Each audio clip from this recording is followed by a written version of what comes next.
Alexa. हाँ। यार मैं मॉल में आया था, मैंने ना गलती से बिरयानी खा ली, मिर्ची वाली, ज्यादा मिर्ची डाल दी थी ना।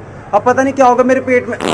बात क्यों मार रहा है, क्या हुआ? अरे यार मेरे से बोला नहीं जा रहा, मैंने पता नहीं क्या खा लिया यार, बिरयानी में क्या मिला के दिया उसने, रुक ही नहीं रहे मेरे पाद।